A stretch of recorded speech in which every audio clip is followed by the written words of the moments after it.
સહજાન સ્વામી મહારાજની જે ગઢડા પ્રથમ 44 પછી ગામ વસોના વિપ્ર વાલા ધ્રુવ તેણે પ્રશ્ન પૂછ્યો છે, એ મારા દેહ ને દેહના સંબંધી ને વિશે અહમ મમત્વ ઘટપણાના ઘાટ થાય છે તે કેમ ટળે? ત્યારે શ્રીજીમાં બોલ્યા, એ તો જીવને વિપરીત ભાવના થઈ છે.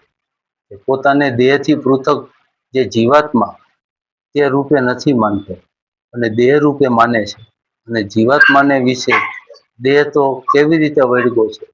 તો જેમ કોઈ પુરુષ હોય તેણે દરજીને ઘેર ડગલો સીવડાવી પહેર્યો ત્યારે એમ માને છે કે દરજી છે તે મારો બાપ ને દર્જણ મારી માં છે. એમ જે માને તે મૂર્ખ કહેવાય.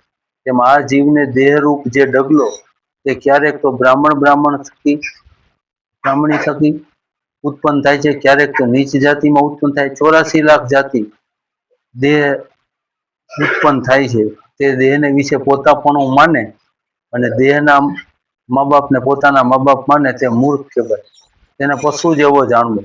84 લાખ જાતમાં તે પોતાની મા બહેન દીકરી સ્ત્રીઓ જે પતિવ્રતાનો ધર્મ એકેય પાળતી નથી. માટે જે એવા સગપણને સાચું માને છે તેને અહમ મમત્વનો ઘાટ કેમ ટળશે? અને આવી રીતની સમજણ વિના જન્મભૂમિની જે દેશવાસના તે ટાળવી ઘણી કઠણ છે. અને જ્યાં સુધી દેહને પોતાનું રૂપ માને છે ત્યાં સુધી એને સર્વે સમજણ વૃથા છે.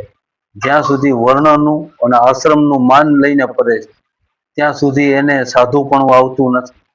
માટે દેહને દેહના સંબંધીને વિશે અહમ મમત્વનો ત્યાગ કરીને પોતાના આત્માને બ્રહ્મરૂપ માનીને અને સર્વે વાસનાનો ત્યાગ કરીને સ્વધર્મમાં રહ્યો થકો જે ભગવાનને ભજે છે તે સાધુ કહેવાય છે.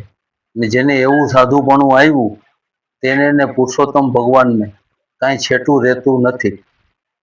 અને બીજું સર્વે થાય પણ એવી સાધુતા આવી એ ઘણી કઠણ છે.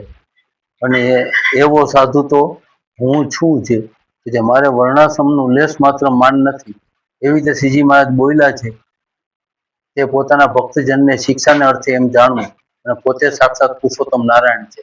ઇતિ વતનામૃતમ સહજાન સ્વામી મહારાજની